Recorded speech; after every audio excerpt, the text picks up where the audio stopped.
Pelabuhan Tanjung Priuk yang terletak di wilayah Kota Administratif Jakarta Utara adalah pelabuhan terbesar dan paling sibuk di Indonesia, bahkan di Asia Tenggara. Sebagai pintu gerbang arus keluar masuk barang ekspor impor atau antar pulau, Pelabuhan Tanjung Priuk memiliki fasilitas memadai untuk melayani arus keluar masuk barang, baik konvensional, curah, maupun kontainer. Ada 5 terminal pelayanan peti kemas di Pelabuhan Tanjung Priuk. Pertama, Jakarta International Container Terminal 1 atau JICT 1. Kedua, Jakarta International Container Terminal 2 atau JICT 2. 3. Terminal Peti Kemas Koja. 4. Mustika Alam Lestari. Dan kelima, Multi Terminal Indonesia. Sementara, adapun realisasi arus peti kemas yang dilayani Pelabuhan Tanjung Priuk pada periode 2021 sebanyak 6.750.302 20 food equivalent units. Angka tersebut naik 8,78% jika dibandingkan pencapaian pada 2020 yang tercatat 6.205.301 20 food equivalent units. Maka dengan demikian bisa dipastikan dengan tingginya arus keluar masuk peti kemas yang diangkut truk-truk besar menimbulkan kemacetan hingga ke jalan-jalan di lingkungan dan rumah warga. Sering terjadi insiden kecelakaan yang merenggut nyawa warga. Bukan rahasia umum lagi, problematika ini sudah berlangsung sangat lama dan belum ada solusi sampai sekarang ini. Apakah pemerintah, kota administratif, dan instansi terkait membiarkan hal yang mereka anggap sepele itu? Namun besar artinya bagi masyarakat di sekitar kota pelabuhan.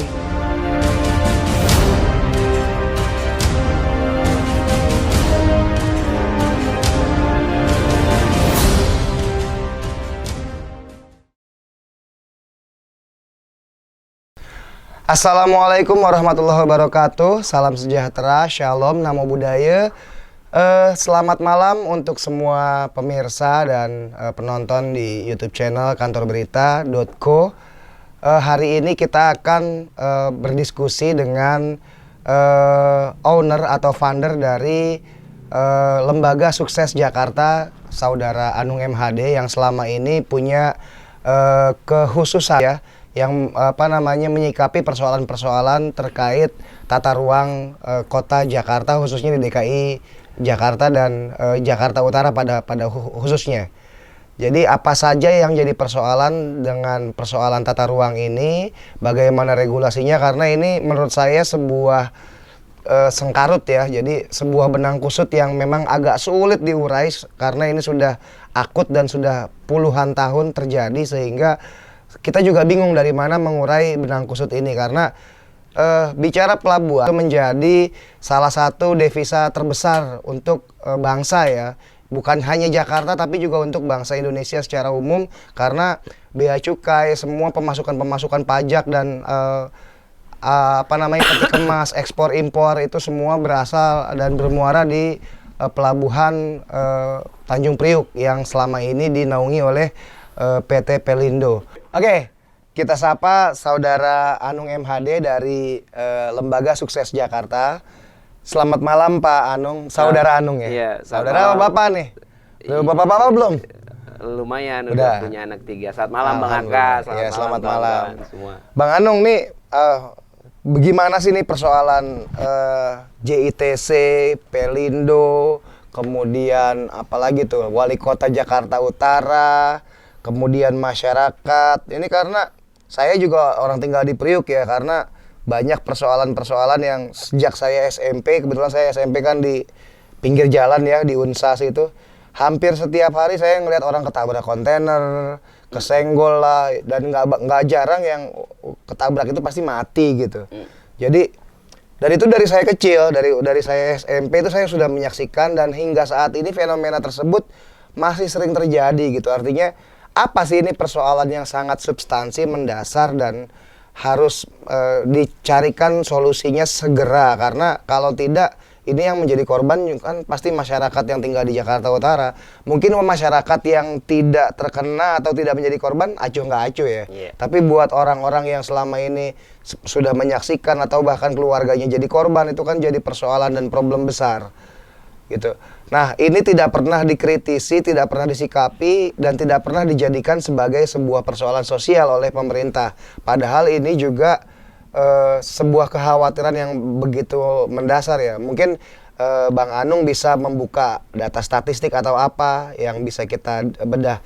Mungkin kita dari awal, apa yang menjadi penyebab sengkarut ini terjadi, benang kusut ini?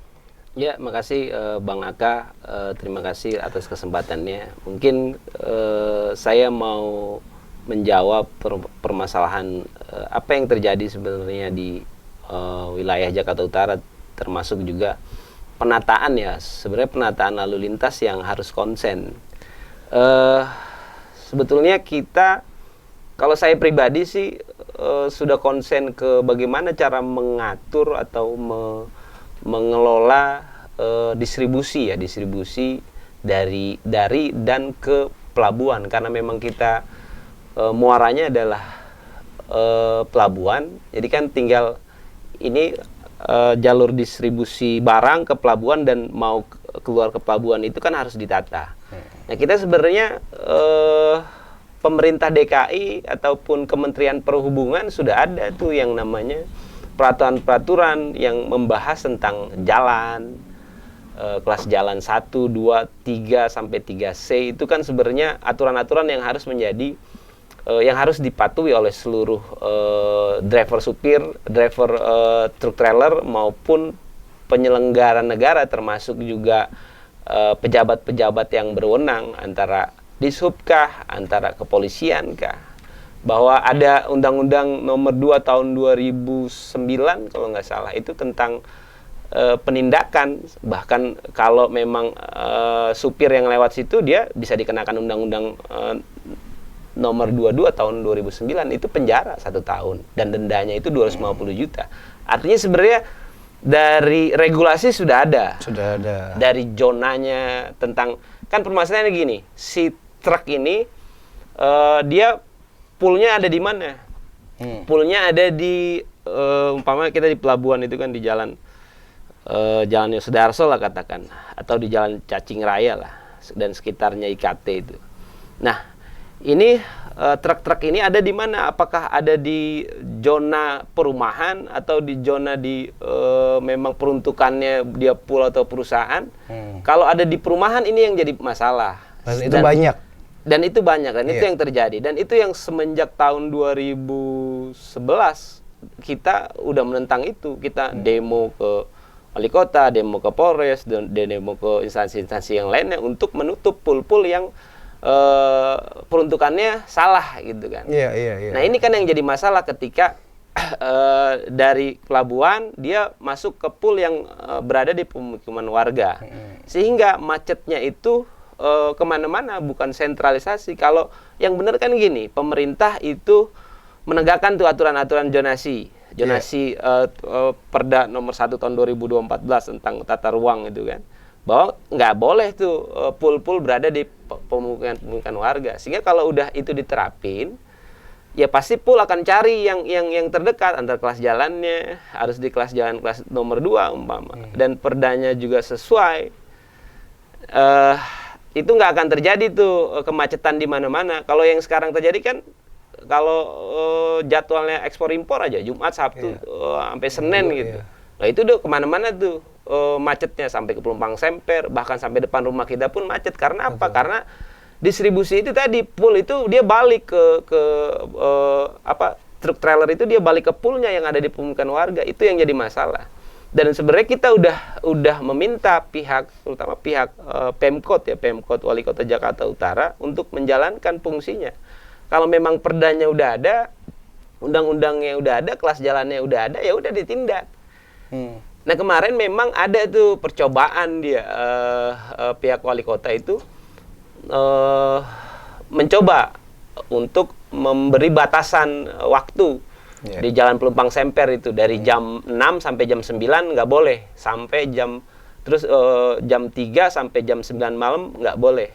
Tapi itu hanya sebatas menurut saya perlu apa namanya, perlu dukungan dari pihak-pihak lain termasuk instansi kepolisian, terus juga suku dinas perhubungan untuk penindakan. Kalau cuma diterapkan terus juga nggak dipantau dan nggak dijadikan sebuah pelanggaran, orang yang melakukan pelanggaran ya begitu aja, namanya masyarakat kan gitu.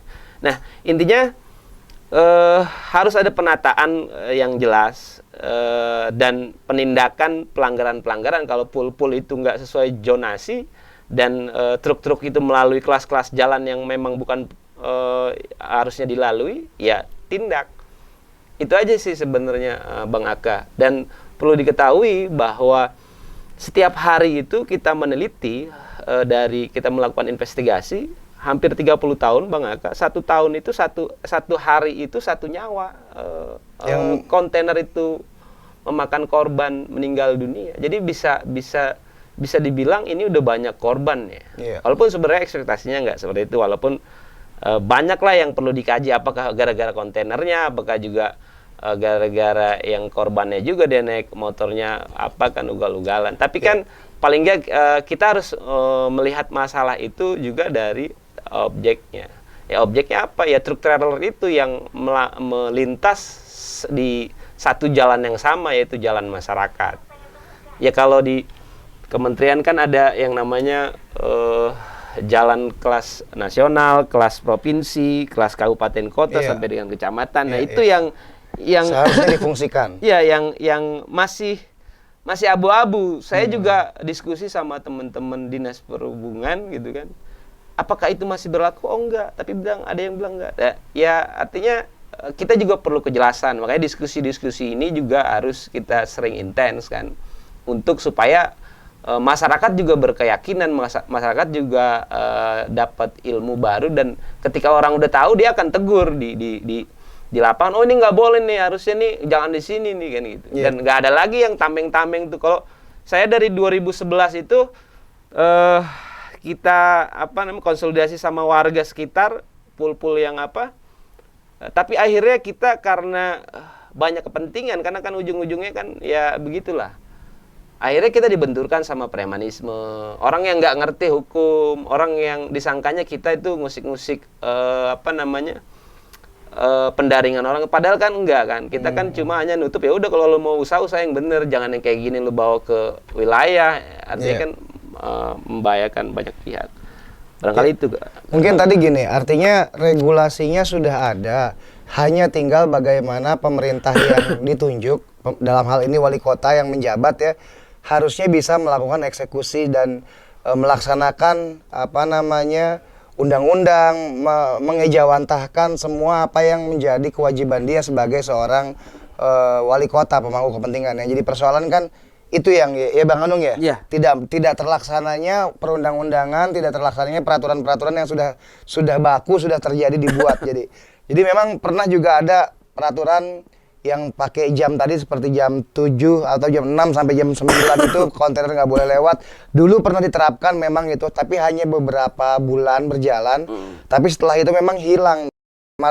Bukan berarti peraturan yang dicabut, tapi tidak ada tindakan dari lembaga-lembaga terkait ya, misalnya kepolisian atau dari di Sub gitu, atau dari yang bisa harusnya mengawasi regulasi ini supaya terus berjalan, bahwa di jam-jam kerja itu bagaimana tidak ada kontainer yang keluar masuk. Nah, tadi juga hubungannya dengan yang tadi Bang Anung bilang, tingginya kematian masyarakat yang dihitung mungkin dari dalam waktu beberapa tahun belakangan ini. Kalau dihitung satu hari itu 1 orang yang mati, itu berarti sangat tinggi ya. Jadi ini harus sebenarnya menjadi atensi khusus buat seluruh pemangku kepentingan di negeri ini, mulai dari Presiden, Menteri Perhubungan, kemudian bahkan Gubernur DKI Jakarta yang akan memimpin di masa depan ya. Mungkin kalau yang masa sekarang kan Pak Anies juga tidak terlalu konsen terhadap persoalan ini, tapi itu juga catatan kekurangan untuk kepemimpinan Pak Anies. Artinya dalam masa kepemimpinan Pak Anies banyak punya terobosan, banyak punya prestasi yang dibanggakan, tapi kemudian ada hal yang sangat krusial dan ini menjadi pendaringan dan income terbesar buat negara, dan ini punya persoalan besar dan PR besar yang tidak pernah terselesaikan. Dan dari masanya Pak Jokowi sebagai gubernur, bahkan sebelumnya Pak Fauzi Bowo, kemudian bahkan Pak Yos ya, Bang Yos, sampai yang terakhir Pak Ahok, sampai terakhir ini Pak Anies, juga tidak pernah selesai persoalan ini. Artinya apa yang menjadi apakah sekuat itu karena saya dengar Pak Anung ini kan pernah juga ada upaya-upaya tanda kutip suap ya untuk membungkam gerakan-gerakan yang dilakukan oleh ini. Jadi bahkan ada tindakan-tindakan represif dari aparat. Pernah didatengin sama tentara Kodim ya, karena berteriak-teriak soal regulasi ini. Nah ini menjadi PR dan menjadi persoalan yang harus diselesaikan gitu.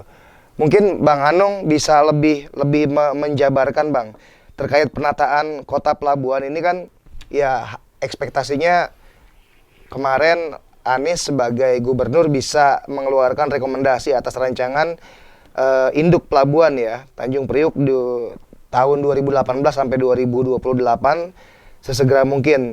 Seperti apa kewenangan yang bisa diambil sepenuhnya oleh Anies kalau memang Anies masih bisa dalam waktu 1 bulan ke depan, ini kan masih ada kekuasaan dia nih. Saya juga pernah dengar, karena kan gini Bang Aka, kita itu intens banget, kita bergerak sama kawan-kawan pergerakan di Jakarta Utara ya, ada beberapa perwakilan ormas. 3 tahun yang lalu kita intens meminta wali kota, bahkan wali kota juga pun ngebentuk dalam surat tugasnya nomor berapa saya nggak tahu itu, menyebutkan semua dinas-dinas, kabak-kabak yang ada di jajaran wali kota untuk menyelesaikan masalah ini selama 3 tahun itu kan. Udah 3 kali ganti wali kota pun nggak ada yang konkret gitu, nggak ada kepastian secara konkret, tapi memang ada upaya. Saya melihat selama 3 tahun ini pihak wali kota termasuk juga teman-teman ormas Jakarta Utara udah ada upaya. Walaupun memang seperti Bang Aka bilang itu, ini kan masalah bisnis ya, bisnis seseorang yang memang duitnya gede. Termasuk bisnis negara lah ini. Iya, kalau negara sih enggak, barangkali ya oknum-oknum negaranya yang dia punya lahan, punya bisnis investasi beli lahan gitu kan. Ini kan terkait penataan pool-pool yang bukan semeter 2 meter Bang Aka, di 1 hektar, 2 hektar, yang dia masuk itu 100-200 unit, itu kan udah ketahuan income-nya kan kalau saya lihat itu. Sehingga ketika ini ditutup, dia udah akan kehilangan tuh uang yang masuk sebulan 100-200 juta. Nah ini juga masalahnya. Ya kan kita tahu sendirilah, kita lama di pergerakan bagaimana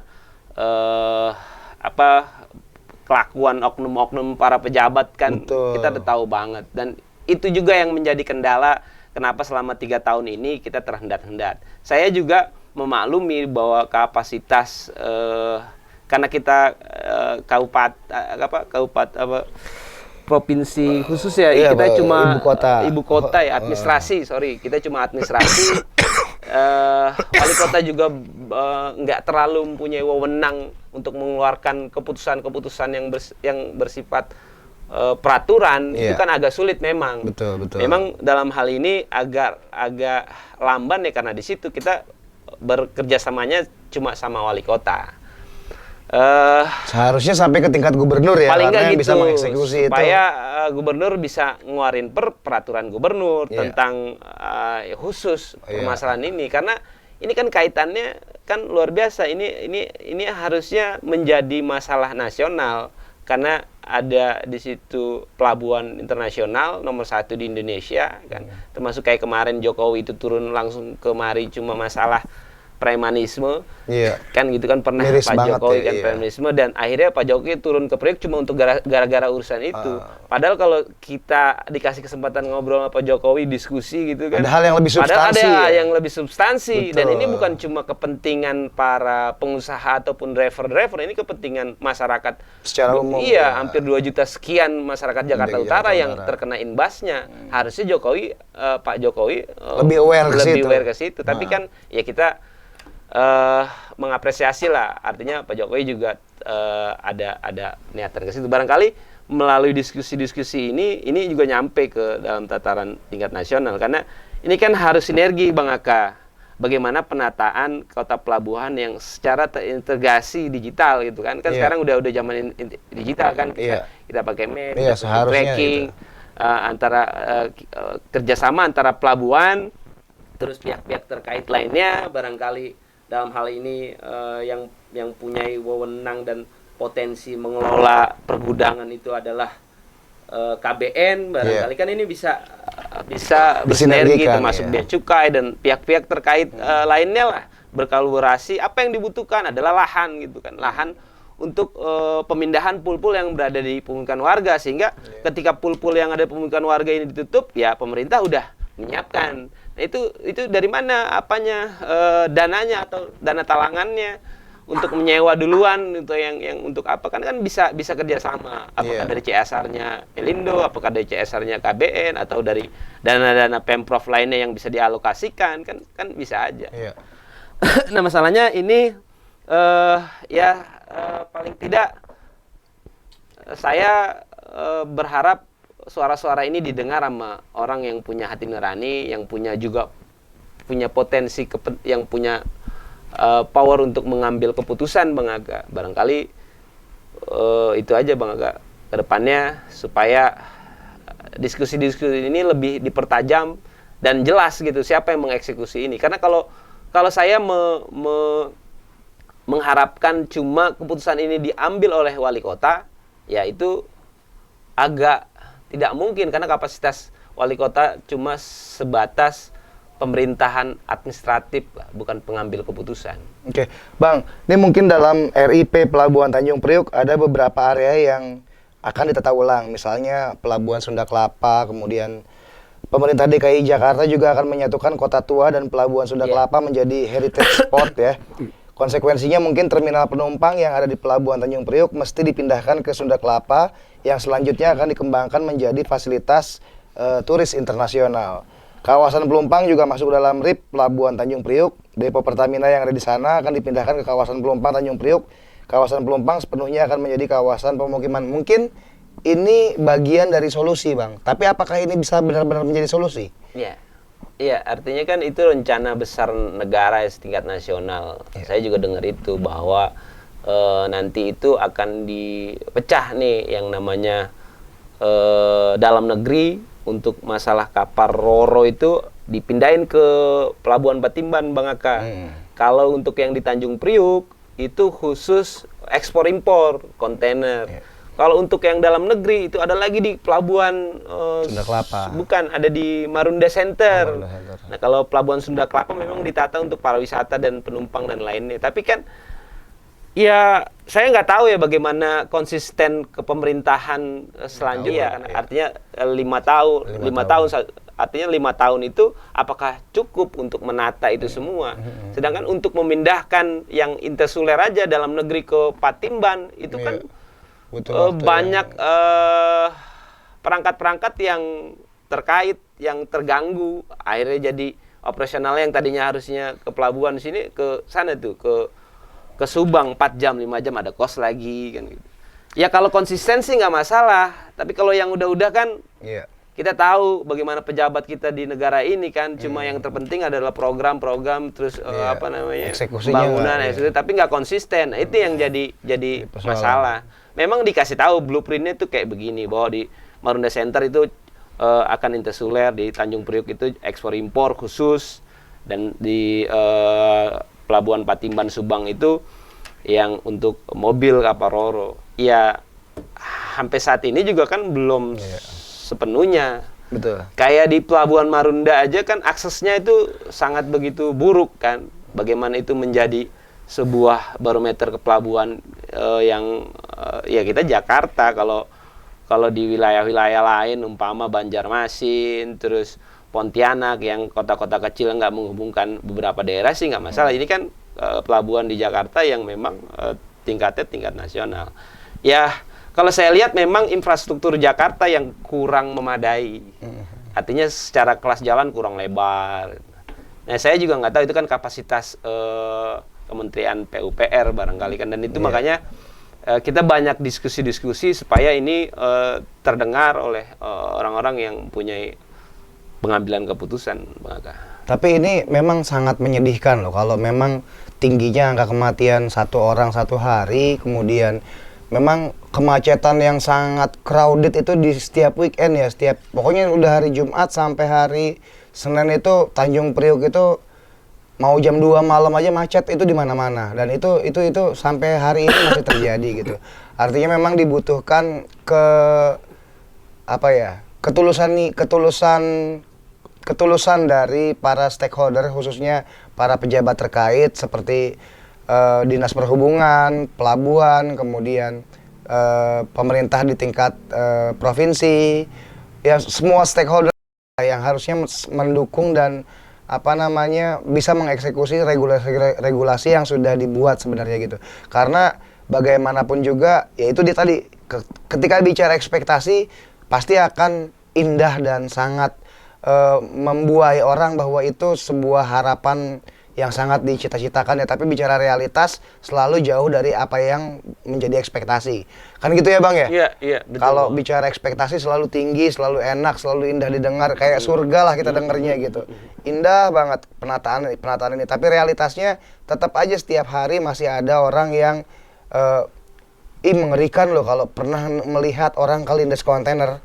Itu apakah yang kelindes palanya pecah ataukah yang badannya terpisah, yang harus cacat seumur hidup, karena itu selalu sangat tragis gitu, dan itu anak-anak kita, depan mata kita, tetangga kita, saudara kita, banyak yang terjadi kayak gitu, dan sering kali dalam satu bulan itu bisa beberapa kali kita orang Priuk ini bisa menyaksikan kejadian-kejadian seperti itu, dan ini semoga menjadi atensi ya buat kalau di tingkat wali kota misalnya kurang bisa mengeksekusi ya.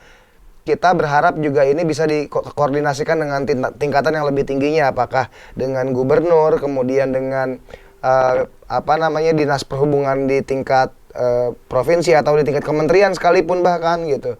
Kemudian bagaimana peran dan sikap Pelindo dalam kemudian menata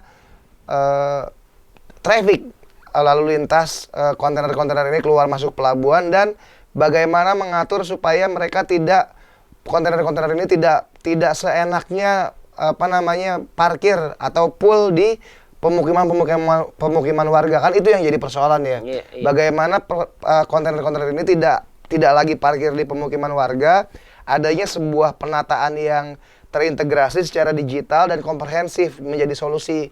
Mungkin solusinya juga Lembaga Sukses Jakarta sudah ada ya, Bang ya? Ya ini kan usulan kalau terkait ngebangun infrastruktur itu kan lagi-lagi kita siapa Bang Aka, sedangkan pemerintah aja yang jelas-jelas punya duit dia nggak mau ngeluarin kan, padahal kita udah kasih juga ide, tapi kan begini pada intinya kan ini adalah masalah sosial yang harus sama-sama kita bahu-membahu menyelesaikan ini, bahwa dampak negatif daripada operasional pelabuhan, kepelabuhanan itu kan bukan cuma yang tadi Bang Aka kita bahas itu masalah korban jiwa, bukan, itu udah pasti korban jiwa pasti. Ada juga kan masalah kemacetan, yang mana macet itu juga nimbulnya kan kemana-mana itu Bang Aka, bensin kita habis, kita stres, itu kan kerugian imaterial ya. Imaterial, betul. Yang nggak bisa diakumulasi secara duit kan. Dan ini masyarakat juga punya hak untuk menggugat pemerintah, bahwasanya pemerintah nggak menjalankan regulasi yang seharusnya. Saya sama kawan-kawan melihat dan menunggu ini, momen ini kan, ini takutnya menjadi menjadi bahan olok-olokan politik kalau kita mau main sekarang. Udah biarin aja, nanti tunggu karena ini kan pergantian gubernur kan, takutnya kita mau main gini nanti ada dampak negatif politik kan, kita nggak mau. Kita maunya kita sama-sama pemerintah kota Jakarta Utara kita jalan bersama, Dinas Perhubungan, Pelindo, termasuk Direktur Utama Pelindo juga kita akan sambangi, kita akan minta pertanggungjawabannya dia sebagai pimpinan perusahaan yang harus memperhatikan nilai-nilai sosial kan yang tadi kita bilang banyak sekali dampak-dampak negatif. Dan jangan sampai yang punya kepentingan yang main duit, yang nyari duit di situ aja dia ngerasakan apanya manisnya, tapi kita dikasih pahitnya. Nah itu kan nggak adil, nggak fair. Kalau kita juga sebagai masyarakat punya hak juga, kita punya bayar pajak, kita punya kepentingan yang lain-lain, kita juga warga negara yang baik. Ayolah, ini masalah kita juga bukan track juga bukan mau nyalain pemerintah, tapi ayo sama-sama gimana? Sama-sama mencari solusi ya. Iya. Barangkali Bang, bicara Pelindo mungkin Bang, dari kacamata Pelindo 2 ini kan mungkin selaku badan usaha pelabuhan, rencana induk pelabuhan 2018 sampai 2028 menjadi entry point untuk mengusung konsep Port City bagi Pelabuhan Tanjung Priuk. Dalam konsep ini, pelabuhan peninggalan Belanda ini akan menjadi pelabuhan cerdas atau smart port, terintegrasi dan berkelanjutan. Sejauh ini bagaimana sikap Pelindo terhadap masyarakat di sekitar? Apakah sudah ada sosialisasi atau pembicaraan dengan perwakilan warga seperti ormas atau lembaga-lembaga terkait gitu ya? Kalau ada ya? Kalau itu saya dengar memang kan melalui forum-forum, tapi ya dia hanya mengeluarkan single ID yang berupa apa gitu, yang itu dikasih ke supir atau truk itu untuk masuk gitu kan. Yeah. Ya artinya dia hanya memikirkan di area kepelabuhanan aja, di luar pelabuhan barangkali Pelindo nggak sampai ke sana. Makanya nanti kalau memang ada kesempatan kita sambangi direktur utamanya, bisa. kita diskusi. Mungkin kita undang juga ya dari diskusi, pihak Pelindo sini. Kita diskusi artinya bagaimana kalau memang itu diadakan ID apa tadi? ID kayak gitulah. ID akses itu tadi ya. ID akses ya coba dipikirin kemana ini si truk-truk itu habis masuk terus kemana dia? Apa dia parkir pinggir jalan kan ngeganggu. Nah Pelindo juga bisa mengait-ngaitkan nanti ketika kalau memang konsepnya dan kita udah sepakat kita membangun sebuah barangkali terminal truk trailer yang memang terintegrasi antara Pelindo dan bea cukai gitu kan. Kalau udah satu sistem terintegrasi secara digital ini kan udah enak kita. Apa namanya, kir ada di situ, pengontrolan, drivernya harus sesuai dengan umurnya, kan nggak ada lagi yang kecil-kecil tuh. Betul, yang usia-usia 14, 15 tahun. Kalau kita, Bang Aka, kita sekarang malam kita berhentiin itu konten itu orang masih kecil-kecil tuh, 14, 15, bagaimana ceritanya dia apa kan nembak. Nah, itu kan negara kita kan kayak gitu kan. Yang penting ada duit jadi SIM. Kayak Bang Aka aja nggak ada apa. Iya, bisa kan? Yang penting lah duit. semuanya, Nah itulah, makanya penyakit kita itu sebenarnya penyakit daripada kompromi, kejahatan, Bang Atta. Makanya hal-hal ini terjadi ya sebenarnya penyakit masyarakat juga jangan salahin pejabat. Kalau pejabat dikasih duit siapa yang nggak mau? Orang jin aja dikasih duit mau kan gitu kira-kira. Gitu jin Bang masih doyan duit berarti ya.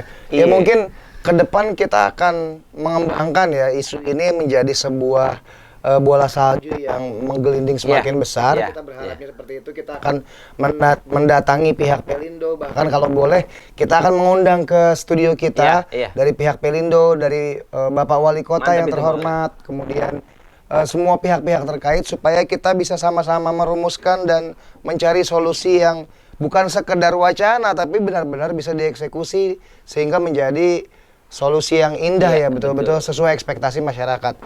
Pembahasan yang selama ini dilakukan ini oleh Abang sebagai lembaga sukses Jakarta, apakah hanya sendiri atau ada beberapa lembaga lain atau ormas atau apalah yang menjadi representasi warga di Jakarta Utara ini untuk membuka dampak negatif bagi masyarakat sekitar pelabuhan? Apakah sejauh ini sudah ada Bang atau hanya di Lembaga Sukses Jakarta ini aja? Iya, kalau saya pribadi kan dari tahun 2011, sekarang 2022 hampir 10 tahun lebih kan. Itu saya konsen ngusir di pemukiman yang ada di Pelumpang Semper tuh, bersama-sama warga. Tapi akhirnya ganti wali kota dibuka lagi. Nah, setelah tahun 2018 atau 19 ya kalau nggak salah ya. 2019 saya ngobrol-ngobrol sama teman-teman Ormas Jakarta Utara. Di situ ada Pemuda Pancasila, ada dulu FPI sebelum digubarin kan. Ada FBR, ada pokoknya banyak elemen-elemen Ormas se-Jakarta Utara yang itu tergabung dalam Jakarta Utara Menggugat. Kita kasih organ taktisnya itu kumpulan-kumpulan kan, termasuk di situ ada ormas-ormas kobar, ormas yang lainnya lah, yang nggak bisa disebutkan banyak. Ada sekitar 25 elemen ormas se-Jakarta Utara. Nah itu menuntut wali kota 3 tahun yang lalu. Kita demo di depan wali kota. Pada saat itu dulu masih 3 tahun yang lalu itu siapa wali kotanya? Pokoknya Bukan yang sekarang ya, bukan yang sekarang. Diterima, ditampung, akhirnya juga menjadi sebuah kesimpulan. Tapi akhirnya ganti lagi wali kota. Ya kita koordinasi lagi. Nah terakhir ini Pak Ali kan ganti. Dan Pak Ali udah mengeluarkan surat tugas yang isinya surat tugas itu beberapa kabak-kabak termasuk Sudin-Sudin tuh yang terkait ya. Ada Sudin Citata, ada Sudin Perhubungan, ada Sudin Lingkungan Hidup, ada kabak pembangunan, ada kabak pokoknya yang terkait sama apalah. Tapi itu nggak ada hasil yang konkret. Karena saya lihat ya gimana ya, punya keterbatasan sih Bang Atta. Karena kita lagi-lagi administrasi kota administrasi kan yang nggak punya wewenang dan masih ada tingkatannya. Artinya